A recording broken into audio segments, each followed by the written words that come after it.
Kayaknya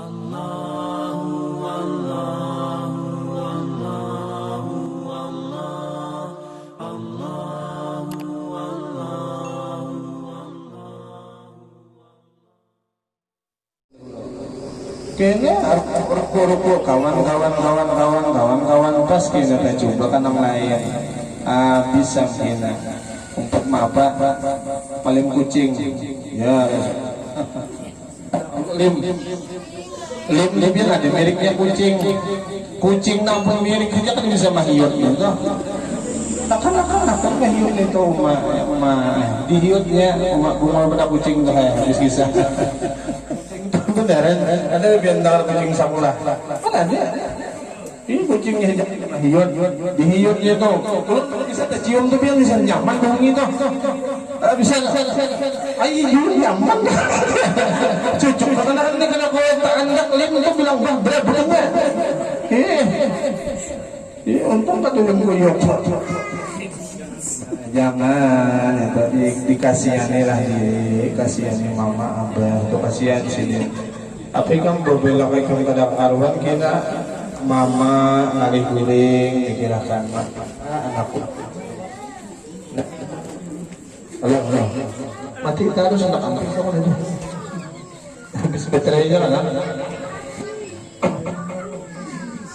kemudian yang kedua tidak taat ibadah kepada Allah seperti malas mengerjakan sembahyang. Pengulir benar mengerjakan sembahyang, maka diri dia sudah bujang. Ikan pintarin angan nela apabila sudah balik berakal, bujang, kada sembahyang.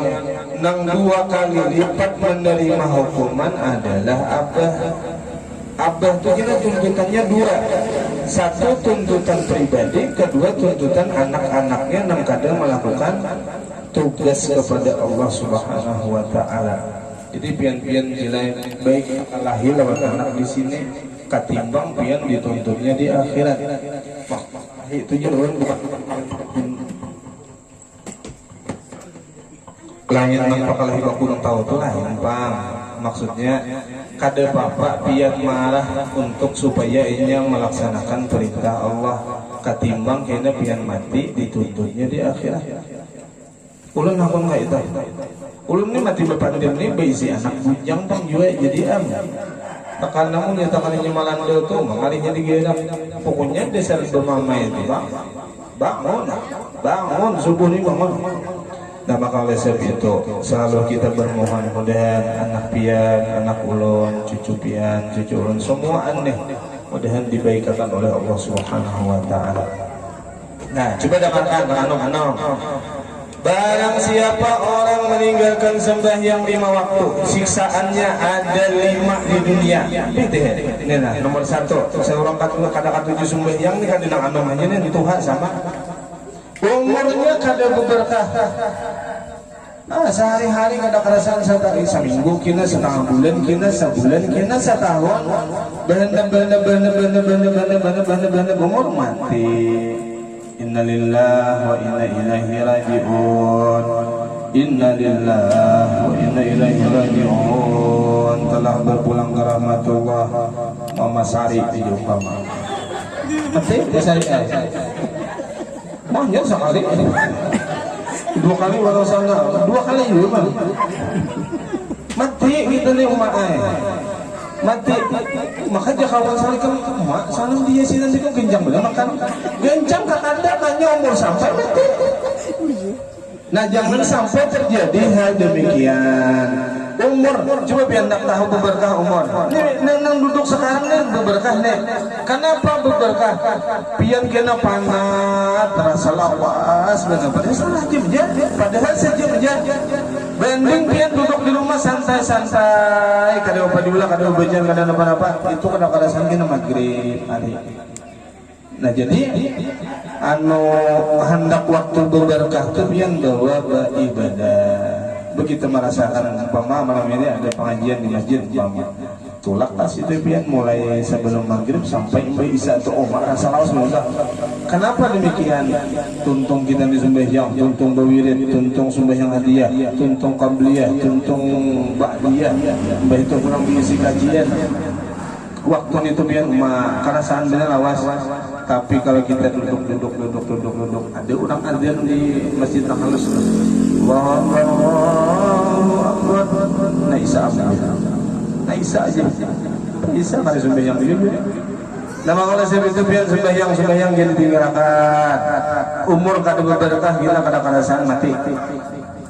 Nomor 2, di mukanya tidak ada alamat orang saleh, rupa itu kada nyaman di itu, model tapi auranya hilang, kada nyaman di itu, rupa orang saleh, auranya alamat orang saleh itu kada dia.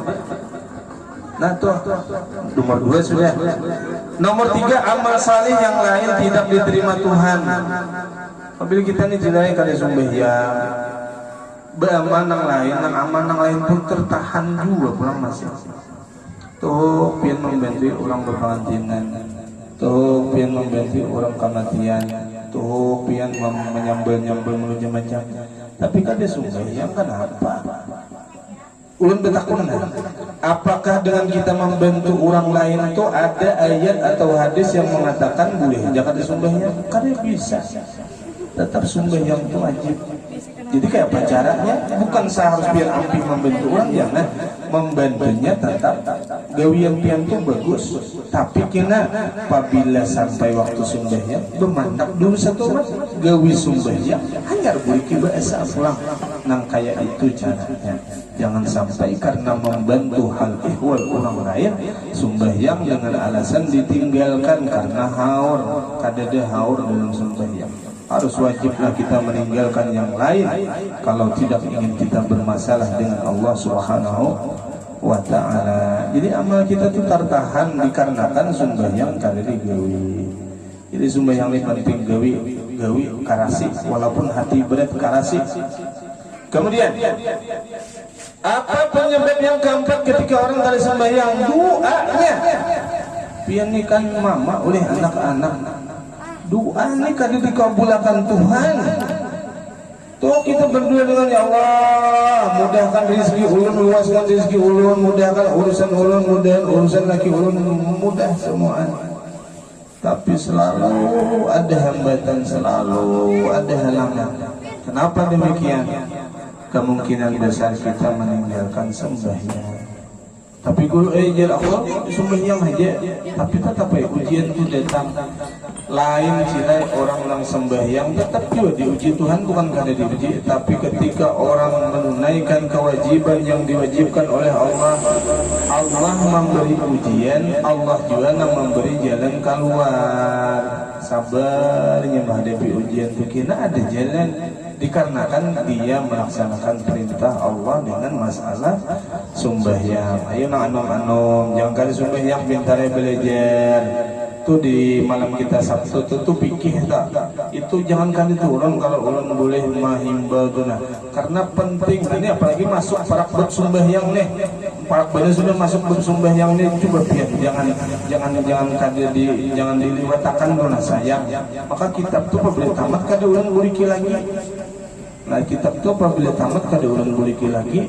Nah maka oleh sebab itu nih parak sudah bersembahyang, kita perhatikan bujur-bujur sembahyang kita nih, bujurkah salahkah? Munya salah di mana salahnya bujure, munya sudah bujur mudah-mudahan pas dengan tata cara yang diajarkan oleh Nabi Muhammad sallallahu alaihi wasallam.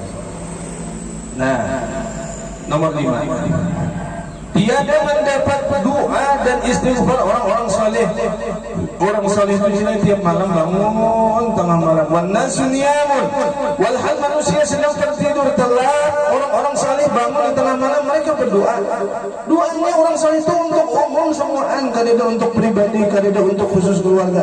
Sabadaan umat Nabi Muhammad didoakan oleh orang saleh di tengah malam. Kapanpun mereka berdoa, selalulah doa untuk umat Nabi Muhammad. Tapi doa itu dengan otomatis tidak sampai kepada orang yang meninggalkan sembahyang. Doa itu beliung luput kita. Padahal kita nih termasuk didoakan orang soleh, tapi doa sendiri maliung kada mau sampai kepada kita. Bukan sebab orang soleh berpilih doa, kada doa kan mesti rata sama untuk umat Nabi Muhammad. Tapi doa itu sendiri yang tertahan balian dari kita. Mengapa? Sebab di antaranya kita meninggalkan sembahyang. Jadi sembahyang ini jangan ditinggalkan karena gawe. Ya pemulanya itu memang dipaksakan dulu, ngalih dulu. Pembelian sembahyang itu berat. Ada hauran kena kalah oleh hauran itu. Nah, mengapa demikian? Karena kita kadang melatih untuk sembahyang. Nah, kemudian dan 3 hendak mati. Kita hendak mati 3 pulang disiksa Tuhan itu tadi 5 di dunia. Hendak mati 3 kira. Nomor 1, matinya jadi dalam keadaan hina. Matinya waktu kada bagus, mati waktu bermaksiat kepada Tuhan. Itu kena matinya. Nomor 2, mati dengan merasa kelaparan, rasanya lapar benar hendak mati. Nomor 3, dia mati dalam kehausan, andaikan seluruh air laut diberikan kepadanya niscaya tidak habislah dahaga orang tersebut. Di sini rasa kering, enak minum terus lah, minum, dituangkan sajian, mati dalam keadaan haus orang pada sembahyang. Mudah-mudahan kita dijadikan Allah orang yang penyembahyang. Doanya kira Rabbi ja'alni muqimas shalah wa min dzurriyyati. Itu diantara bacaan Al-Quran yang menjadi doa supaya kita ini termasuk orang-orang yang melaksanakan sembahyang. Rabbi ja'alni muqimas shalah wa min dzurriyyati. Itu bagus dibaca hendak sembahyang. Nang orang baca ilahi anta mausalli wa maqamat sulubi Rabbi ja'alni muqimas shalah wa min dzurriyyati. Ya Allah, jadikan olehmu akan diri ulun akan orang yang melaksanakan sembahyang wa min dzurriyyati, dan juga dzurriyyat ulun, anak buah cucu ulun semua mudahan jadi penyembahyang. Itu bagus dibaca ketika orang hendak sembahyang setelah membaca ilahi anta maksudi wa rabbaka maksudi rabbi ja'alni muqimas shalah wa min dzurriyyati. Kemudian dan 3 siksaan Tuhan di dalam